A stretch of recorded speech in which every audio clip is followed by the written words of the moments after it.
আসসালামু আলাইকুম। সবাই কেমন আছেন? আমি প্রফেসর ডক্টর সেলিনা আক্তার।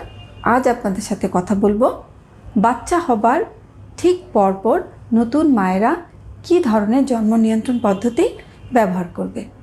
আমরা ইতিমধ্যে জানি যে জন্ম নিয়ন্ত্রণ পদ্ধতি অনেক পদ্ধতি আছে এবং সব পদ্ধতিগুলা কিন্তু সবার জন্য মানানসই না।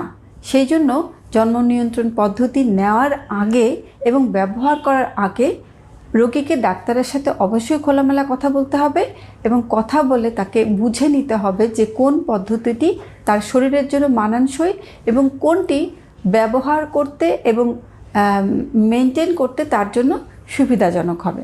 তো বাচ্চা জন্মের ঠিক পরপর নতুন মায়েরা যেহেতু অনেক ব্যস্ত থাকে বাচ্চা নিয়ে, প্লাস তার শরীরের যে একটা ক্ষতি হয় প্রেগনেন্সির সময় সেটা পূরণ হতে থাকে, একটু অসুস্থ থাকে, তো সেই সময় ওরকম একটা পদ্ধতি দরকার হয় যেটা সে খুব সহজে নিতে পারবে এবং মনে রাখতে পারবে। তো আমরা সাধারণত বলে থাকি যে একটা বাচ্চা হবার পরে দ্বিতীয় বাচ্চা অথবা তৃতীয় বাচ্চা কখন নেবে, মানে একটা বাচ্চার জন্ম থেকে আরেকটা বাচ্চার যে বিরতির সময় সেটা কত হবে। আমরা সাধারণত বলে থাকি 2 থেকে 3 বছর, কারণ এই 2 থেকে 3 বছর সময়ে মা তার শরীরের যে দুর্বলতা হয়, শরীরের যে ক্ষতি হয় সেটা সে পুষিয়ে নিতে পারে এবং তার যে ছোট বাচ্চা সেই বাচ্চাটার দিকে মনোযোগ দিতে পারে এবং সেই বাচ্চার যত্ন ঠিকমতো সে নিতে পারে। তো যদি কারো প্রথম বাচ্চা হয় তাহলে সেই ক্ষেত্রে আমরা সেই মায়ের জন্য যা যা পদ্ধতি বলি তার মধ্যে কিছু আছে দীর্ঘমেয়াদী, কিছু আছে স্বল্প মেয়াদী, কিছু আছে আমরা বলি ব্যবহার করা যায়, কিছু আছে প্রতিদিন খেতে হয়। তো এই যে পদ্ধতিগুলো আছে আমরা প্রথমেই সেই মাকে সামনে আমরা দিই। যেমন কি পদ্ধতির মধ্যে আমি বলতে পারি, কপার টি আছে যেটা কেউ ইচ্ছা করলে 10 বছর পর্যন্ত রাখতে পারে, আবার ইচ্ছা করলে 10 মাস পরেও খুলে ফেলতে পারে। আই প্ল্যান্ট আছে, যে আই প্ল্যান্টটা আমরা হাতের ঠিক এই জায়গাটায় পরিয়ে দেই, বাইরে থেকে কিছুই বোঝা যায় না, কিছুই দেখা যায় না এবং সেটা কিন্তু সে 5 বছর পর্যন্ত রাখতে পারে, অনায়াসে রাখতে পারে।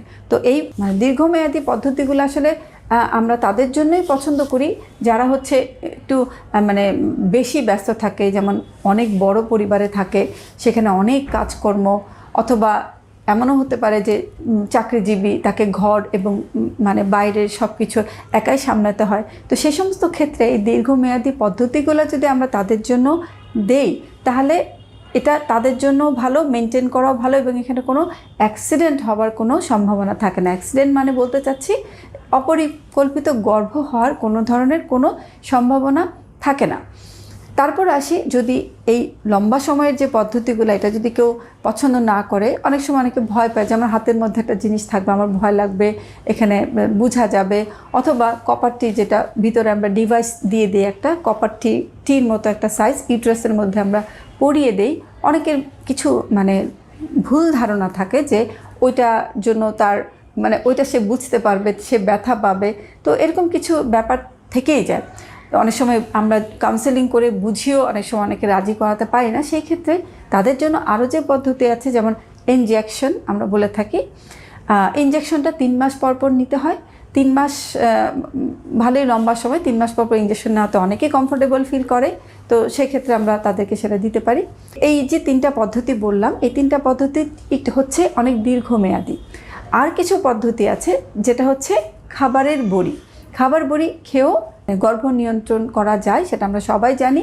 তো সেই ক্ষেত্রে এখানে একটা ছোট্ট সমস্যা সেটা হচ্ছে মায়েরা, নতুন মায়েরা বিশেষ করে, যেহেতু অনেক বেশি স্ট্রেস থাকে, প্রেশারে থাকে, তারপর বাচ্চার জন্য হয়তো অনেক রাত সে ঘুমাতে পারে না, ছোট বাচ্চা অনেক সময় ছোটোখাটো সমস্যা লেগেই থাকে।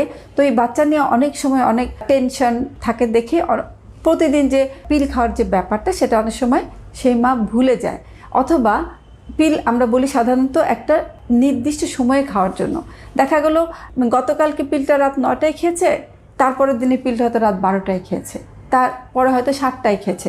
এরকম যদি পিল খাওয়ার যে ধরন হয় তাহলে কিন্তু অনেক সময় মায়েদের যেটা হয়, অল্প অল্প স্পটিং অথবা ব্লিডিং হতে থাকে, এটা যেটা অনেক সময় বিরক্তিকর। হ্যাঁ, হয়তো 42 দিন পর্যন্ত একটু অল্প অল্প ব্লিডিং হতে থাকে, কিন্তু তারপরে তো যে সময়টা, সেই সময়টাতে আসলে যদি সবসময় ব্লিডিং হতে থাকে তখন এটা স্বাভাবিক, সবাই বিরক্ত হবে। তো সেই সব ক্ষেত্রে পিলটা ম্যানেজ করা, পিলটা লম্বা সময় নিয়ে যাওয়া সম্ভব হয় না। তো মোটামুটি এই যে ব্যবস্থাগুলো, এগুলো আমরা আসলে নতুন মায়েদের জন্য দিয়ে থাকি।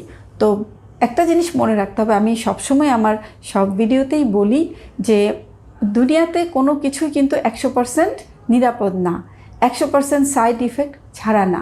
কিছু কিছু সাইড ইফেক্ট সব পদ্ধতিতে আছে। তবে আসার কথা হচ্ছে এই সমস্ত সাইড ইফেক্ট আমরা মেডিকেলের ভাষা বলে লাইফ থ্রেটেনিং, মানে জীবননাশক না। যে সমস্ত সাইড ইফেক্ট আমরা অল্প কিছু মেডিসিন দিয়ে আমরা এটা সামাল দিতে পারি, মেডিসিন খেলেই ওটা চলে যায়।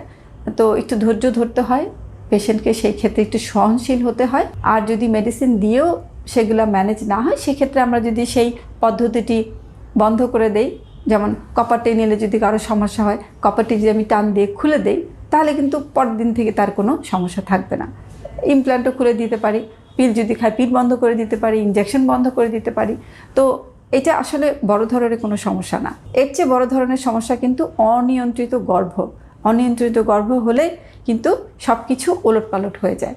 ধরেন আপনি আপনার প্রথম বাচ্চা নিলেন, নেওয়ার পরে ভাবলেন যে বাচ্চাটা আমি খুব মনোযোগ দিয়ে পালবো, বাচ্চাটা যেন সুস্থ থাকে, ওকে আমি সেভাবে বড় করব। দেখা গেল যে 8-9 মাসের মাথায় আপনি আবার প্রেগনেন্ট হয়ে গেলেন।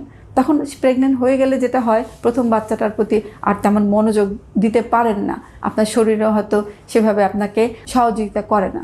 তো সে সমস্ত ক্ষেত্রে আমি বলবো নতুন মায়েদেরকে অবশ্যই আপনারা যখন আপনাদের প্রথম বাচ্চা আপনি কনসিভ করেন, তখন আপনি আপনার যে ডাক্তার আছে তার সাথে সরাসরি কথা বলেন। কথা বলে আপনি পরের বাচ্চাটা কখন নিতে চান, আপনার ভবিষ্যৎ পরিকল্পনা কি, সেটা নিয়ে একটু কথা বলুন।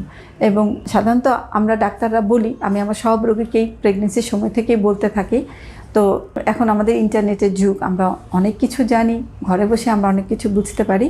তো যেহেতু আমরা সেই সুবিধাগুলো নিতে পারি, আমরা কেন নিব না? সবাই যদি তার পরিবারটা পরিকল্পিতভাবে চালাই, পরিকল্পিতভাবে যদি আমরা আমাদের পরবর্তী প্রজন্মকে পৃথিবীতে আনি, তাহলে আমাদের জন্য সুবিধা, এবং আমাদের যে পরবর্তী প্রজন্ম, সেই প্রজন্ম সুস্থ, সুন্দর এবং বুদ্ধিমান হয়ে বেড়ে উঠবে। আজ এই পর্যন্তই। অন্যদিন আমি এই জন্ম নিয়ন্ত্রণ পদ্ধতির আরও কিছু পদ্ধতি নিয়ে আমি কথা বলবো। যেমন জন্ম নিয়ন্ত্রণ পদ্ধতির একটি আছে যে শরীরে যে স্বাভাবিক পরিবর্তন হয়, সেই পরিবর্তনগুলোকে ব্যবহার করেও কিন্তু নতুন মায়েরা তাদের অপরিকল্পিত গর্ভকে রোধ করতে পারে। আজ এই পর্যন্তই। সবাই ভালো থাকুন, সুস্থ থাকুন, সুন্দর থাকুন। আল্লাহ হাফেজ।